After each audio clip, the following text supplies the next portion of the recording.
నమస్కారం. Telugu moral Chronicles కు స్వాగతం. పవిత్రమైన రామాయణ మహాకావ్యంలో అత్యంత ఉత్కంఠభరితంగా గుండెలను పిండేసేలా సాగుతున్న అయోధ్యాకాండలో మనమొక మహా విషాదకరమైన చారిత్రాత్మకమైన మలుపులో ఉన్నాం.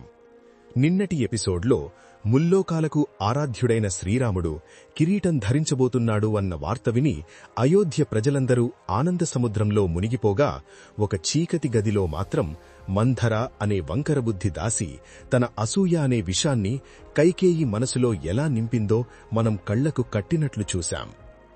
రాముడు రాజైతే నీ కొడుకు భరతుడి ప్రాణాలకే ముప్పు, నిన్ను ఆ కౌసల్య బానిసను చేస్తుంది అని మంథర చెప్పిన పచ్చి అబద్ధాలకు కైకేయి మనసు కరిగిపోయి ఒక రాక్షసిలా ఎలా మారిపోయిందో ఆ సమయంలో మంథర గుర్తుచేసిన ఆ 2 వరాల దగ్గర మనమాగాం. మంథర వేసిన ఆ కుటిలమైన వలలో మహారాణి కైకేయి పూర్తిగా చిక్కుకుపోయింది. దశరథుల గతంలో దేవాసుర యుద్ధంలో ఇచ్చిన ఆ 2 వరాలతో ఇప్పుడు ఏమడగాలో మంథర చెప్పేసరికి కైకేయి మనసు పూర్తిగా రాతిలా మారిపోయింది. అప్పటి వరకు ఒక దేవతలా ఉన్న ఆమె తన కన్న కొడుకు కంటే ఎక్కువగా ప్రేమించిన రాముడి మీద పగను ఎలా పెంచుకుంది? మహారాజును మానసికంగా దెబ్బతీయడానికి మంథర ఎలాంటి భయంకరమైన వ్యూహం రచించింది? ఎంతో అపురూపంగా అలంకరించుకునే కైకేయి తన పట్టు వస్త్రాలు విడిచిపెట్టి ఆభరణాలు నేలకేసి కొట్టి తన అందమైన జుట్టును విరబోసుకుని ఒక చీకటి గదిలోకి, అంటే కోపగృహంలోకి ఎందుకు వెళ్ళింది?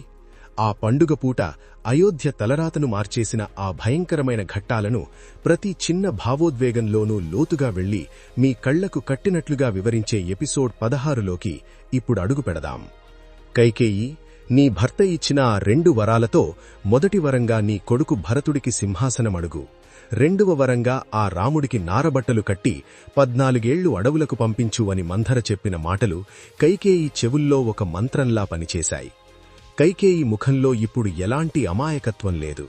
ఆమె కళ్లలో కేవలం స్వార్థం, అధికారం, తన కొడుకు భరతుడిని సింహాసనం మీద చూడాలన్న పిచ్చి ఆశ మరియు అకారణంగా రాముడి మీద పుట్టుకొచ్చిన భయంకరమైన ద్వేషం మాత్రమే కనిపిస్తున్నాయి.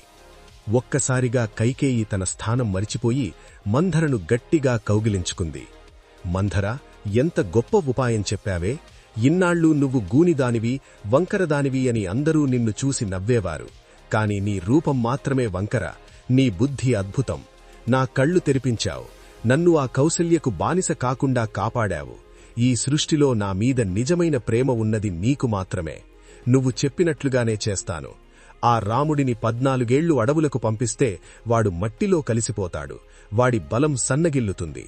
ఇక్కడ నా కొడుకు భరతుడు అయోధ్యను శాశ్వతంగా తన గుప్పెట్లోకి తెచ్చుకుంటాడు. వాడికి శత్రువులు లేకుండా పోతారు. నా కొడుకు సింహాసనమెక్కిన రోజున నీ గూని వీపు అంతా కనకపు అలంకరాలతో స్వచ్ఛమైన బంగారంతో కప్పేస్తాను మంథర అని ఆనందంతో హామీ ఇచ్చింది. మంథర ఒక కుటిలమైన చిరునవ్వు నవ్వింది. ఆమె కళ్లలో తాను సాధించిన విజయానికి పైశాచిక ఆనందం కనిపిస్తోంది. నాకు ఆభరణాలు తర్వాత ఇద్దువులేగాని మహారాణి, ముందు ఆ కిరీటాన్ని మన చేతుల్లోకి ఎలా తెచ్చుకోవాలో ఆ వ్యూహం గురించి ఆలోచించు. ఆ దశరథుడి దగ్గర ఈ 2 వరాలు అడగటం అంత సులభం కాదు. ఆయనకు రాముడంటే పిచ్చి ప్రేమ. రాముడిని అడవికి పంపాలంటే ఆయన ప్రాణాలు పోయినా ఒప్పుకోడు.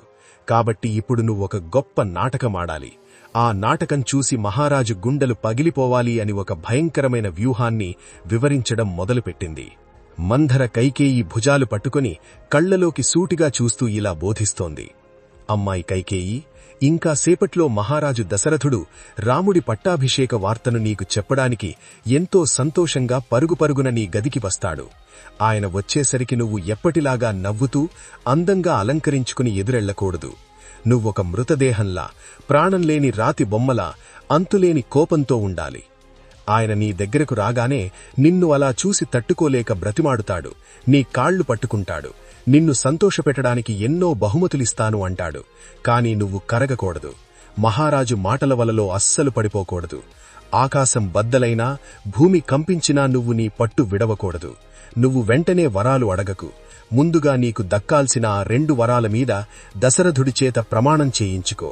ఆయన నీ ఇలవేల్పుల మీద, ఇక్ష్వాకు వంశం మీద, అన్నిటికంటే ముఖ్యంగా ఆయనకు ప్రాణసమానుడైన ఆ రాముడి మీద ఒట్టువేసి మాట ఇచ్చేంతవరకు నువ్వు నోరు విప్పకూడదు.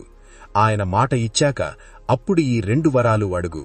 ఒక్కసారి తన కొడుకు మీద ఒట్టువేసి మాట ఇస్తే ఆ దశరథుడు ప్రాణం పోయినా మాట తప్పలేడు. ఈ వ్యూహం పక్కాగా అమలు జరగాలంటే నువ్వు వెంటనే ఈ అలంకరాలన్నీ తీసేసి ఆ కోపగృహంలోకి వెళ్లాలి అని ఆదేశించింది. పురాతన కాలంలో రాజుల అంతఃపురాల్లో కోపగృహం లేదా క్రోధగృహం అని ఒక ప్రత్యేకమైన చీకటి గది ఉండేది. రాణులకు రాజుమీద తీవ్రమైన కోపం వచ్చినప్పుడు లేదా ఏదైనా తీరని శోకం వచ్చినప్పుడు వారు ఆ గదిలోకి వెళ్లి తలుపులు వేసుకునేవారు. ఆ గదిలోకి వారు వెళ్లారు అంటే ఏదో మహాప్రళయం రాబోతోంది అని అర్థం. మహారాజు స్వయంగా అక్కడికి వచ్చి వాళ్లను బ్రతిమాలే వరకు వారు బయటకు వచ్చేవారు కాదు. ఇప్పుడు మంథర కుట్రలో కైకేయి అదే కోపగృహాన్ని తన అత్యంత పదునైన ఆయుధంగా మార్చుకుంది. మంథర మాట వినగానే కైకేయిలో పట్టుదల 100 రెట్లు పెరిగింది. రాముడి మీద పగ ఆవహించింది. వెంటనే ఆమె ఒక పిచ్చిపట్టిన దానిలా తన అలంకరాలను నాశనం చేసుకోవడం మొదలుపెట్టింది. ఆమె చేతులకు ఉన్న విలువైన పచ్చల కడియాలను లాగి నేలకేసి బలంగా కొట్టింది. రత్నాలు పొదిగిన బంగారు గాజులు ఆ కఠినమైన రాతినేల మీద పడి ముక్కలు ముక్కలయ్యాయి. తన మెడలో ఉన్న భారీ ముత్యాల హారాలు, మంగళసూత్రాలు తప్ప మిగతా అన్ని బంగారు గొలుసులను తెంచి విసిరికొట్టింది. లక్షలాది విలువచేసే ముత్యాలు, వజ్రాలు ఆ గదంతా చెల్లాచెదురుగా పడ్డాయి. చెవులకు ఉన్న కమ్మలను పీకేసింది. అందంగా కిరీటంలాగా పైకి కట్టుకున్న తన పొడవైన నల్లటి శిరోజాలను విరబోసుకుంది. నుదుటనున్న సింధూలాన్ని, ముఖానికి ఉన్న అలంకారాన్ని చెరిపేసుకుంది. తను కట్టుకున్న అత్యంత ఖరీదైన బంగారు జలతారుతో నేసిన పట్టు వస్త్రాలను విడిచిపెట్టి పండుగపూట ఏ ఇల్లానూ కూడా కట్టడానికి ఇష్టపడని మురికి పట్టిన పాతదైన నార వస్త్రాలను, అంటే సామాన్యమైన బట్టలను ధరించింది. ఒక్క క్షణం క్రితం ఇంద్రుని భార్య సచీదేవిలా మెరిసిపోతున్న కైకేయి మహారాణి ఇప్పుడు అన్నీ కోల్పోయిన ఒక అనాథలా, ఒక రాక్షసిలా మారిపోయింది. ఇదంతా కేవలం దశరథుడిని మానసికంగా దెబ్బతీయడం కోసం ఆ వంకర బుద్ధి మంథర ఆడించిన ఒక మహానాటకం. తన అలంకారాలన్నీ విడిచిపెట్టిన కైకేయి కన్నీళ్లు కార్చుకుంటూ ఎవరితోనూ మాట్లాడకుండా వేగంగా నడుచుకుంటూ వెళ్లి ఆ కోపగృహంలోకి అడుగుపెట్టింది. ఆ గదిలో ఎలాంటి వెలుగు లేదు, దీపాలు లేవు, కిటికీలు గట్టిగా మూయబడి ఉన్నాయి. అది పగటిపూట కూడా ఒక భయంకరమైన చీకటి గుహలా ఉంది. అక్కడ పడుకోడానికి పరుపులుగాని, దిండ్లుగాని, కనీసం చాపగాని లేదు. కేవలం చల్లటి రాతి నేల మాత్రమే ఉంది. కైకేయి వెళ్లి ఆ నేలమీద పడుకుంది.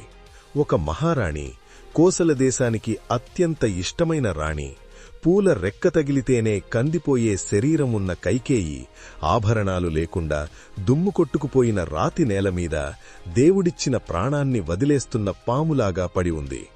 ఆమె కళ్ల నుండి నీళ్లు ధారగా వస్తున్నాయి. ఆ కన్నీళ్లు రాముడి మీద ప్రేమతో వస్తున్నవి కావు, తన కొడుకు భరతుడికి ఎక్కడ అన్యాయం జరిగిపోతుందో అన్న పిచ్చి భయంతో, దశరథుడు తనను మోసం చేశాడు అన్న పగతో వస్తున్న రాక్షస కన్నీళ్లు. ఈ రోజు నా భరతుడిని రాజును చెయ్యకుండా, ఆ రాముణ్ణి అడవులకు పంపకుండా ఈ గదిలో నుండి అడుగు బయటపెట్టను. దశరథుడు నాకు మాట ఇవ్వకపోతే నా ప్రాణాలు ఈ గదిలోనే వదిలేస్తాను అని మొండి పట్టుదలతో ఆ చీకటి గదిలో ఒక రాయిలాగా పడి ఉంది కైకేయి. ఇదంతా పక్కన ఉండి చూస్తున్న మంథర తన కుట్ర 100% విజయవంతమైనందుకు లోపల పైశాచిక ఆనందం పొందుతూ ఎవరికీ కనిపించకుండా కైకేయి గది నుండి నెమ్మదిగా జారుకుంది. ఇదిలా ఉండగా సూర్యోదయమైంది. అయోధ్య నగరమంతా మంగళ వాయిద్యాల మోతలతో హోరెత్తిపోతోంది. వేద పండితులు ఆశీర్వచనాలు పలుకుతున్నారు. రాజభవనమంతా పన్నీరు సువాసనలతో నిండిపోయింది. శ్రీరాముడు కూడా తన ఉపవాస దీక్ష ముగించి పట్టాభిషేకానికి సిద్ధమవుతున్నాడు. మహారాజు దశరథుడు దర్బార్లో అన్ని ఏర్పాట్లు చూసుకుని తెల్లటి ముత్యాల దండలు, పట్టువస్త్రాలు ధరించి ఎంతో ఉత్సాహంగా ఉన్నాడు. అరే, నాకెంతో ఇష్టమైన నా భార్య కైకేయికి ఇంకా నా రాముడి పట్టాభిషేక వార్త స్వయంగా నేను చెప్పనేలేదు కదా. ఈ పాటికి ఆమెకు ఎవరో ఒకరు చెప్పే ఉంటారు. రాముడికి కిరీటం రాబోతోంది అనగానే కైకేయి ఎంతో ఆనందపడుతుంది. ఆమె ఆనందాన్ని నా కళ్లారా చూసి ఆమెకు ఈ శుభవార్త చెప్పి అప్పుడు సభకు వెళతాను అని సంతోషంగా మనసులో అనుకుంటూ కైకేయి అంతఃపురం వైపు బయలుదేరాడు. దశరథుని ముఖంలో ఆనందం తొణికిసలాడుతోంది. ఆయన వేసే ప్రతి అడుగులోనూ కొడుకు ఎదుగుదల పట్ల ఒక తండ్రికి ఉండే గర్వం కనిపిస్తోంది. పక్కన ఉన్న పరిచారకులు కీర్తి గీతాలు పాడుతున్నారు.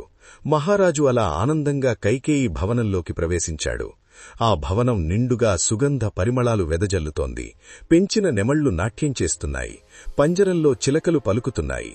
కాని ఆ ప్రధాన గదిలో మాత్రం కైకేయి లేదు. ఎప్పుడూ తను రాగానే, తన అడుగుల చప్పుడు వినగానే గజ్జెల సవ్వడితో చిరునవ్వు చిందిస్తూ ఎదురొచ్చే కైకేయి కనిపించకపోయేసరికి దశరథుడు కొద్దిగా ఆశ్చర్యపోయాడు. చుట్టూ చూశాడు. గది అంతా అలంకారాలు చెల్లాచెదురుగా పడి ఉన్నాయి. ముత్యాలు రాలి కింద పడి ఉన్నాయి. ఏమైంది? నా కైకేయి ఎక్కడికి వెళ్ళింది? ఇవన్నీ ఎందుకు కింద పడి ఉన్నాయి అని కంగారుగా ఒక పరిచారికను అడిగాడు. ఆ పరిచారిక భయంతో వణికిపోయి చేతులు కట్టుకుని, మహారాజా, మమ్మల్ని క్షమించండి. ఏమైందో మాకు తెలియదు కాని మహారాణిగారు ఉదయాన్నే తమ ఆభరణాలన్నీ విసిరికొట్టి జుట్టు విరబోసుకుని ఎంతో కోపంగా వెళ్లి ఆ కోపగృహంలోకి ప్రవేశించారు. తలుపులు మూసుకున్నారు. కోపగృహమా? ఆ మాట వినగానే దశరథుని గుండె ఒక్కసారిగా ఆగిపోయినంత పనయింది. చేతిలో ఉన్న సంతోషం కాస్త గాలిలో ఆవిరైపోయింది. ఆకాశం నుండి ఒక్కసారిగా పాతాళంలో పడిపోయినట్లనిపించింది. ఆయన కాళ్లు వణికాయి. పండుగ జరగాల్సిన ఈ రోజున, అయోధ్య అంతా సంబరాలు చేసుకుంటున్న ఈ శుభఘడియలో నా కైకేయి కోపగృహంలోకి ఎందుకు వెళ్ళింది? ఆమెకి ఏమైంది? ఆమె మనస్సును ఎవరు నొప్పించారు? ఆమెకు ఎవరైనా అగౌరవం తలపెట్టారా అని 1000 ప్రశ్నలు ఆయన మదిలో మెదిలాయి. కంగారు పడుతూ పరుగుపరుగున వెళ్లి ఆ చీకటి గది తలుపులు తీసుకుని లోపలికి వెళ్లాడు. లోపల దృశ్యం చూసి దశరథుడు భయంతో వణికిపోయాడు. ప్రాణానికి ప్రాణంగా ప్రేమించే తన అందమైన భార్య ఎలాంటి అలంకారం లేకుండా మురికి బట్టలతో జుట్టు విరబోసుకుని నేలమీద ఒక పడిపోయిన చెట్టుకొమ్మలాగా, ప్రాణంలేని శవంలాగా పడి ఉంది. ఆమె ముఖమంతా కన్నీళ్లతో తడిసిపోయి ఉంది. అది చూడతట్టుకోలేకపోయిన దశరథుడు ఏడుస్తూ పరుగున వెళ్లి ఆమె పక్కన కింద కూర్చున్నాడు. ముల్లోకాలను శాసించే మహారాజు ఒక సామాన్యుడిలా నేలమీద మోకాళ్లమీద కూర్చుని ఆమెను లేపడానికి ప్రయత్నిస్తూ, కైకేయి, ఏమైంది నీకు? పండుగపూట ఈ రూపమేంటి? నిన్ను ఎవరు ఏమన్నారు? నీకు ఈ పరిస్థితి ఎందుకొచ్చింది? అడుగు కైకేయి. ఈ రాజ్యంలో ఎవరి ప్రాణాలు తీయమన్నా తీస్తాను. దేనినైనా నీ పాదాల చెంత పెడతాను. కాని నువ్వు ఇలా ఏడవద్దు అని బతిమాలుతున్నాడు. అప్పుడు ఆ రాతి నేలమీద నుండి పాములాగా పైకి లేచిన కైకేయి దశరథుని వైపు కళ్ళు ఎర్రజేసి చూస్తూ ఒక భయంకరమైన మాట అడిగింది. ఆ మాట వినగానే దశరథుని ప్రాణాలు గాలిలో కలిసిపోయాయి. ఆయన ఒక పెద్ద వృక్షం వేళ్లతో సహా కూలిపోయినట్లు నేలమీద పడిపోయాడు.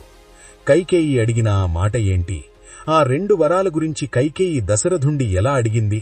దశరథుడు ఎంత ప్రాధేయపడినా, తన కన్నీళ్లతో ఆమె కాళ్లు కడిగినా కైకేయి ఎందుకు కనికరించలేదు?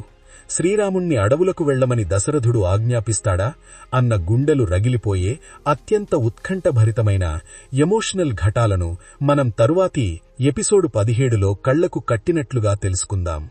ఈ కథలో మనం నేర్చుకోవాల్సిన గొప్ప నీతి ఏమిటంటే, మన మనస్సులో అనుమానం, పగ అనేవి ప్రవేశిస్తే ముందుగా నాశనమయ్యేది మన విచక్షణే, అంటే మంచి చెడులను ఆలోచించే శక్తి.